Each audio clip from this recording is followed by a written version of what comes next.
પાદરા નગરપાલિકાના ward number 2 ના ભાજપના ઉમેદવારોએ વિવિધ વિસ્તારમાં ચૂંટણી પ્રચાર કર્યો, જેમાં તેઓને જનસમર્થન મળ્યું હતું.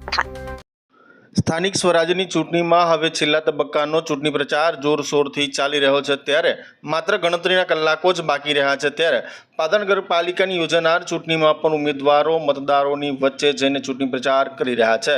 ત્યારે પાદરા નગરપાલિકાના વોર્ડ નંબર 2 ના ભાજપના ઉમેદવારોએ તેઓના વોર્ડમાં વિવિધ વિસ્તારોમાં ચૂંટણી ફેરની સાથે પ્રચાર કરી રહ્યા છે. અને પાદરા નગરપાલિકાના વોર્ડ નંબર 2માં એક બેઠક પહેલેથી જ ભાજપના ફાળે બિનહરીફ થવા પામી છે. ત્યારે ભાજપના બાકી 3 ઉમેદવારો માટે ચૂંટણી યોજાનાર છે. એમાં ભાજપના ઉમેદવાર દિલીપસિંહ રાજપૂત તથા નિશાબેન સચિનભાઈ ગાંધી તથા મોનાબેન જિગ્નેશભાઈ પટેલ તેઓના વિસ્તારમાં ચૂંટણી પ્રચાર કરતા નજરે પડ્યા છે.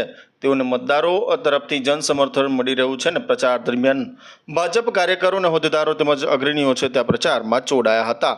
ચોક્કસ પ્રમાણે કહી શકાય કે જે ચૂંટણી પ્રચાર છે તે ભારતીય જનતા પાર્ટી દ્વારા પાદરા નગરના જે વિવિધ 5 જે વોર્ડો છે જેની અંદર ઝંઝાવતી ચૂંટણી પ્રચાર કરવામાં આવી રહ્યો છે, જેમાં મોટી સંખ્યામાં સમર્થકો સાથે મતદારો સુધી ઉમેદવારો છે તે પહોંચી રહ્યા છે.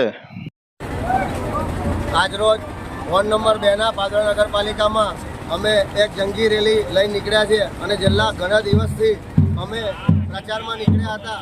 એમાં જનસમર્થન જે અમને મળે છે એના પરથી અમને પૂરેપૂરો વિશ્વાસ છે કે વોર્ડ નંબર 2માં એક કમળ ખીલી ચૂક્યું છે અને બીજા 3 કમળ ચોક્કસ જંગી બહુમતીથી અને જંગી લીડથી જીતી જશે.